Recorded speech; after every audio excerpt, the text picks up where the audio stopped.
Ценность Дуслар. Меня зовут Северасте, Москве, учусь на географическом факультете. В прошлый раз я рассказывал о том, что такое география, о целом, что это за наука, чем она занимается. Но здесь уже многие, которые были в тот раз, поэтому повторяться я не буду. Еще я рассказывал про географию татар, но многие, которые слушали, тоже сейчас здесь сидят. Поэтому в этот раз я хочу рассказать о том, что напрямую не относится к географии, но между тем связано не только с географией, но и со всеми науками в какой-то степени. Потому что это демография. Демография — это наука о населении, о том, как оно меняется, как меняется рождаемость, смертность, миграция. Я считаю, что это очень важно, потому что все мы люди, и наше количество — это то, что определяет, по сути, очень многое в обществе. Как и от психических моментов до экономических, потому что если растет население, то в обществе, скорее всего, происходит экономический рост. Но если население бывает, как сейчас происходит в России, то, скорее всего, экономический рост будет труднее достичь. Потому что чем больше людей, тем больше экономика. И это в целом затрагивает очень многие сферы, от медицины, что очевидно, до различных экономических сфер. То есть, где бы вы ни учились, в какой-то степени демография вас касается. И демография вас касается напрямую, потому что вы, как человек, уже являетесь ее частью. То есть для демографии вы всего лишь единичка, статистическая погрешность. То есть, например, знать, сколько людей живет в России. То есть по переписи 147 миллионов, но сейчас уже, скорее всего, меньше. То есть в районе 145 миллионов человек живет в нашей стране.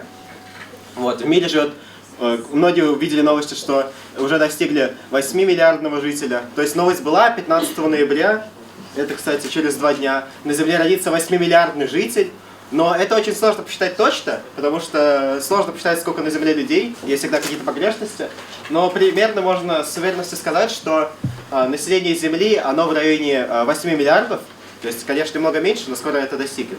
И поэтому важно понимать, например, место России в мире. Мы любим вопрос это спрашивать людей, какое место Россия занимает в мире по населению, и многие впадают в ступор. Кто-то называет 20-30%, но это далеко не так.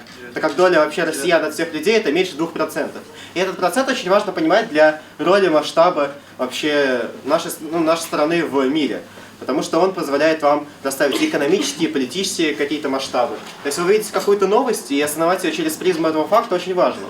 То есть, чтобы понимать место страны в мире. И демографию можно применить для много других аспектов. Например, сами процессы роста населения, где оно бывает, где уменьшается. Например, есть такой стереотип демографический, люди, которые в этом не разбираются, что если в стране много людей, значит и сейчас там быстро растет население. Яркий этому пример — это Китай и Япония.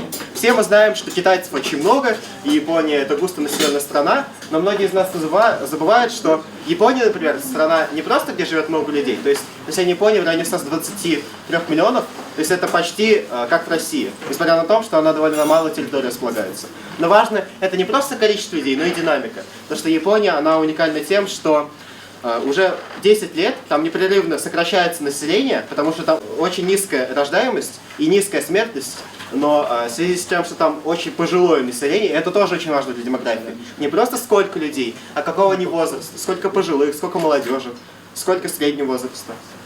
Почему это важно? Потому что через призму этого можно вообще понимать, какие основные приоритеты общества. То есть, если в обществе очень много пожилых, то основная задача для трудоспособного населения — это давать налоги, чтобы платить им пенсии. То есть, чем больше пожилых, тем нужно больше денег, чтобы платить пенсии. И из-за этого очень много социальных проблем. Например, повышение пенсионного возраста. Многие не понимают, почему это было необходимо. А потому что наша страна резко переходит в страну с пожилым населением. Если очень много тратится на пенсию, то пенсия будет маленькой, и это будет не хватать для населения. И такая проблема, она затрагивает не только Россию. Я вообще считаю, очень важно понимать, в каких частях мира какие тенденции с населением происходят. То есть, например, в странах развитых, страны Европы и близких к развитым, то есть развивающие, как Россия, остальные страны Восточной Европы. И такие страны, как Китай, Япония, Южная Корея, в них все сейчас происходит демографический кризис, который связан с тем, что население, оно либо убывает, либо оно остается стабильным благодаря миграции, то есть люди, приезжающие из других мест, либо население скоро начнет убывать. То есть, например, в Китае официально убыль населения еще не началась. Но все демографы мира прогнозируют, что в ближайшие десятилетия население Китая будет резкими темпами сокращаться. И из-за этого очень важно, вот мы сейчас говорим, как Китай резко изменился за 20 лет, как он скоро захватит мир. А это не может произойти просто потому, что демографический рост там замедляется. Когда в стране замедляется демографический рост, то замедляется экономический рост, и политическое влияние и так далее. Это можно, например, наглядно посмотреть, например, с Японией. В 90-е годы все прогнозировали, что Япония обойдет США по экономике, что Япония будет второй мировой державой. Но этого не произошло просто потому, что эти экономисты, они делали прогноз. Ага, у них росла вот так экономика такими темпами в течение второй половины 20 века, поэтому в 21-м они точно перегонят США. Но в 90-е годы произошло так, что Япония вошла в долгую стагнацию. 30 лет. Это связано с тем, что там стагнировало население, и вместе с этим там стагнировала экономика. И поэтому ВВП Японии сейчас, оно такое же, как было 30 лет назад. Такая же проблема актуальна и для Китая, и для России. Потому что вот России население снизилось вот тоже за эти 30 лет. И оно продолжит снижаться, потому что у нас тоже высокая смертность по сравнению с другими странами, потому что много пожилых людей, которые в зоне риска, и в то же время низкая рождаемость. Очень важно понимать для понимания демографии, это уровень фертильности. Фертильность — это такой показатель, который означает, сколько детей на одну женщину рождается. То есть в течение всего возраста, сколько женщин родит в среднем детей. То есть представьте вот себе в уме, какой это показатель для России. То есть сколько в России у женщины в среднем детей. Вот, на самом деле это показатель около 1,5 человек. Это не значит, что рождается половина ребенка. Это значит, что в среднем для всех женщин у них рождается около 1,5. Это очень важно для понимания процесса, потому что если бы такой показатель оставался вечно, общество бы рано или поздно вымерло. Потому что для поддержания населения нужно как минимум 2 человека. Вообще говорится 2,1 для того, чтобы население, то есть называется уровень воспроизводства. И для России, примерно 2,1, то есть если бы уровень фертильности был выше этого, население бы то есть со временем росло. Если бы оно оставалось таким же, население бы оставалось стабильным. Но как в России этот уровень он ниже, то население оно убывает и продолжит убывать. Если этот показатель не изменится, то неизбежно оно будет убывать. И независимо от того, сколько лет будут жить люди, то есть если повысится ожидаемая продолжительность жизни, если снизится смертность, если фертильность ниже этого уровня, а ниже этого уровня она у всех стран развитых, то есть у всех стран Европы, которые входят в Европейский Союз, у Америки, у некоторых стран Азии, например, Китай, Япония. В Южной Корее вообще самая низкая фертильность в мире, ниже единицы. То есть в среднем на одну южнокореянку приходится меньше одного ребенка. То есть это даже в 2 раза меньше, чем в России. И такие процессы очень важно понимать, потому что, например, Корея сейчас имеет очень важную роль культурную. Многие знают BTS и так далее, другие корейские феномены. Но если делать прогнозы на будущее, то с текущим уровнем рождаемости, скорее всего, значимость Кореи, как и значимость Японии, будет постоянно снижаться. Просто потому, что не будет хватать населения, и там будут жить одни старики. То есть вот те текущие корейцы, которые сейчас молодые, вырастут, а детей просто будет очень мало, и поэтому знание страны в мире будет в целом снижаться. Так и будет и с Россией, и многими другими развитыми странами. В то же время есть группа стран, где происходят абсолютно обратные процессы. Это в основном страны развивающегося мира, то есть одни из самых беднейших стран. То есть это, например, страны Африки, это Афганистан и некоторые страны Азии, как Пакистан. Вот еще один стереотип демографический, это про Индию. Там очень интересная ситуация, тем, что все мы знаем, что в Индии очень много людей, там население растет, и скоро вообще Индия перегонит Китай, если уже не перегнала. Но в то же время уровень фертильности в Индии он тоже в районе 2,1. То есть там он равен уровню воспроизводства. То есть там население еще растет, но растет оно в основном по инерции. Что это значит, что так как там в прошлые годы был очень высокий уровень фертильности, то и население резко росло. Вот. В то же время, в то время как сейчас, население продолжает расти, но в будущем оно тоже стабилизируется. То есть не будет такого, что в Индии будет жить 2 миллиарда, то есть по прогнозам это почти невозможно. В то же время в странах Африки, например, такая страна, как Нигерия, может быть, вы про нее мало чего знаете, но там уже живет больше людей, чем в России, а по прогнозам, к концу века, если ничего не изменится, там будет жить больше людей, чем во всей Европе. Это все лишь в одной стране, в Нигерии. А в целом в Африке прогнозируется, что рост будет населения 4 миллиарда. То есть население вырастет 3 раза, и Африка будет стать около трети населения мира. То есть, понимаете, насколько важные процессы демографии будут влиять на наше будущее. Потому что как изменяется население, то силу эта страна будет иметь и в будущем. Это же влияет на миграцию. Например, это можно навести по Москве и по Европе. Почему сейчас миграционный кризис во всех развитых странах? Потому что этим странам необходима рабочая сила, молодежь, а так как у них само население само по себе не растет, приходится компенсировать за счет приезжих, где очень много молодежи, где большая безработица, потому что там очень много детей. Например, в некоторых странах Африки по 4, по 5. А рекорд вообще 7 детей в среднем на женщину. И поэтому там население растет колоссальными темпами, там очень много трудоспособной молодежи, которые способны работать. И поэтому многие из них мигрируют в страны Европы, вот в Россию мигрируют из Средней Азии. Потому что там высокая рождаемость, и население там растет быстрыми темпами, а в России оно снижается. И поэтому это сильно влияет и на миграции, и на различные процессы, и на политику. Об этом можно часто слышать в новостях. Но первопричиной являются именно демографические процессы. И важно еще понимать, как они вообще складываются. Вот почему именно в России население бывает. Но это зависит от менталитета людей. Вот, например, вряд ли многие из вас готовы воспитать 5 детей. Или родить 5 детей тем более. В то время как для Африки, для многих стран из Африки, это культурная норма. То есть это поощряется в обществе, это ожидает, то есть нет ничего в этом необычного. И там для этого есть и специальный экономический быт. То есть если в России у нас многие женщины, они выходят в карьерный путь и работают, то есть, например, учатся в университете, выходят на работу, и у них просто не остается времени на воспитание ребенка. Это уже не в приоритете жизни. То есть главное это обеспечить просто заработать достаточно денег на свою комфортную жизнь. А в то время как в развивающих странах еще менталитет старый, какой был у наших бабушек, дедушек, прабабушек, прадедушек. Наверняка, вот вы, если вспомните, у многих ваших прадедушек, прабабушек было даже не по 5 детей, а у кого-то и побольше. Например, у моей прабабушки было 11 детей. Сейчас это вообще сложно представить, но в то время это тоже было нормой. И, соответственно, та норма, которая была для наших мест где-то 80 лет назад, сейчас это является нормой для многих развивающих стран, поэтому там население продолжает расти. Еще важно посмотреть на историческую динамику, то есть как вообще население менялось за всю историю человечества. Поначалу, до изобретения сельского хозяйства, население менялось очень медленными темпами, то есть всего количество людей было в районе нескольких миллионов, а потом, когда люди начали пользоваться сельским хозяйством, население начало расти более стремительными темпами. И со временем население уже достигало десятков миллионов, потом и сотен миллионов. Но этот рост был очень медленным. Но потом произошло очень важное событие для всех людей. Это научная и промышленная революция в конце, в начале, уже в 19 веке. Из-за чего случились очень важные вещи для демографии. Появилась медицина. И смертность в целом снизилась. Продолжительность жизни выросла в 2 раза. Если раньше люди в среднем жили 35 лет и младенческая смертность была очень высокая, то сейчас в среднем люди живут по 70 и по 80 лет, и младенческая смертность очень низкая. Из-за этого изменился менталитет людей. То есть нет больше необходимости рожать по много детей с надеждой, что выживут лишь некоторые. Если родить 1-2 ребенка, то 99% с ними все будет нормально. В прошлом это же не было так гарантированно.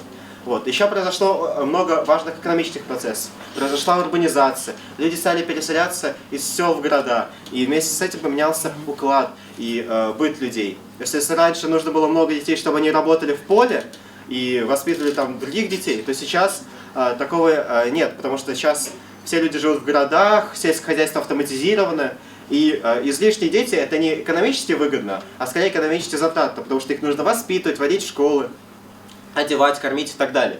И поэтому это просто экономически выгодно. А раньше было наоборот. Чем больше детей, тем больше они будут работать на полях, тем больше легче воспитывать семью и так далее. Эти все процессы, они произошли глобально, просто где-то быстрее, где-то медленнее. В 19-20 веке еще сильно поменялась вся эта структура. Если раньше была высокая смертность и, соответственно, высокая рождаемость, сейчас низкая смертность и низкая рождаемость. Вот. Поэтому все поменялось. Это очень важно, что такие изменения произошли всего за 2 века, и из медленного роста населения сейчас все развитые страны, у них население постепенно снижается или компенсируется только за счет миграции. Ну просто подумайте, насколько это будет важно для будущего России, будущего татар. Вот, где вот мы живем. На самом деле татары не сильно отличаются демографически от всех россиян, то есть рождаемость среди татар или там Республики Татарстан, Башкортостан, она не сильно отличается от других субъектов. Там в среднем фертильность 1,6, 1,7 детей на женщину. Вот. и в целом смертность и рождаемость тоже такие же высокие. Из-за этого как бы количество тар оно будет сокращаться не просто за счет ассимиляции, а за счет естественной убыли. Это когда смертность превышает рождаемость. То есть просто со временем татар будет становиться все меньше и меньше, как и россиян. И в итоге, сами понимаете, к чему это может привести. Ну, я просто призываю вас задуматься о важности демографии, о том, как это будет важно в будущем, как то, что мы имеем сейчас, эта информация, может делать какие-то прогнозы на то, что будет через 10 лет, через 20. И вот когда мы будем пожилыми, то есть какой сильный будет другой мир просто из этих демографических процессов, которые есть сейчас. И очень важно понимать их, иметь в виду, когда вы думаете о мире, глобально, например, о миграционном кризисе, о других процессах, и насколько это важно. И вообще, было бы интересно, если бы кто-то задал вопросы, мне очень было бы интересно ответить, потому что я считаю, что это очень важная тема, и задуматься о ней будет полезно каждому, где бы вы ни учились, какие у вас интересы не были, где бы вы ни работали. Демография – это то, что касается каждого. Поэтому, если есть вопросы, очень было бы интересно. Когда затронули, например, Нигерию и Южную Корею, ну понятно, что ты сказал, в Нигерии народа больше, чем в России и больше, чем в Южной Корее. Но вот о Нигерии мы ничего не знаем, а вот о Южной Корее знаем. Ну, например, те же телефоны Samsung и так далее. И вот делая ставку между количеством и качеством, как по твоему мнению, куда нужно ставить? То есть повышать фертильность или повышать качество, чтобы, например, нас знали, мы, например, больше умели, были более образованными и так далее, то есть достигали каких-то высот и двигали этот мир вперед, или, наоборот, создавали большее количество просто рабочей силы. Понятно, что вот совместить и количество, и качество – это очень сложно. Важно, чтобы было достаточное количество, и в то же время эти самые люди были хорошо воспитаны. С другой стороны, демографически это парадокс, потому что люди самые воспитанные, самые богатые, они количеством меньше всего. В то время как людей, которых больше всего, вот, например, мы не так много о них знаем. Но я считаю, что важно изменять как бы менталитет в первую очередь, понимать, что важно воспитывать и качественно, то есть чтобы люди были с хорошим образованием, чтобы они много хороших работ, много смогли достичь, но в то же время, чтобы не было демографического острого кризиса, потому что он сам по себе влечет негативные экономические последствия. То есть если население будет резко сокращаться, то и экономика будет сокращаться, и сам по себе менталитет общества, с которым каждым годом все хуже и хуже, то люди становятся ожидать от будущего лишь негативное. То есть с каждым годом вы понимаете, что ваши дети будут жить хуже, чем вы, просто потому что население будет меньше. Как бы это парадоксально не звучало.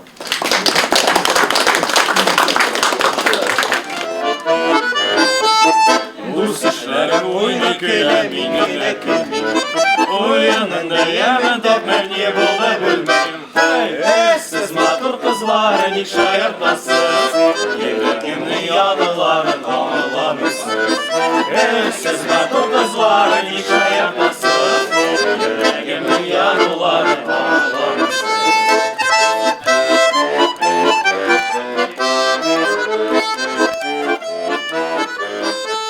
Yüreğimde gül açıkta her çakmaklılar, Kızlar gına uğra kızlar eyler kıyılar.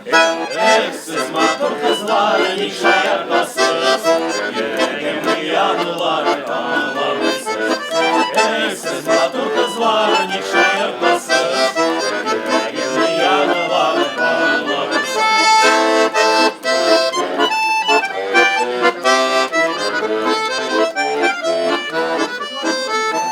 Yüreğimde uğurlar yana hiç neşelisiniz, Aranızdan böyle geçmesi gelmesiz.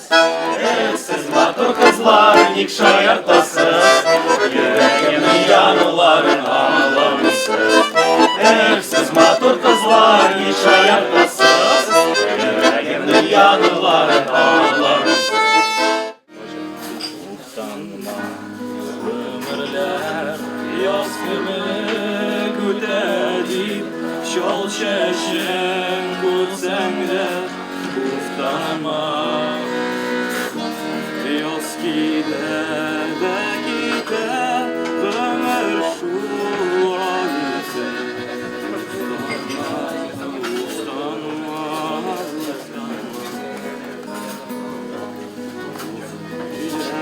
Gider de gider, ömür şu halde. Utanma, utanma, utanma.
Әй минең туган авылым, әй минең туган өйем, оныта алмыйм, онытмыйм авылым урамларын. Хәттер буйлап еракларга сузыла торган барын. Оныта алмыйм, онытмыйм авылым урамларын. Хәттер буйлап еракларга сузыла торган барын.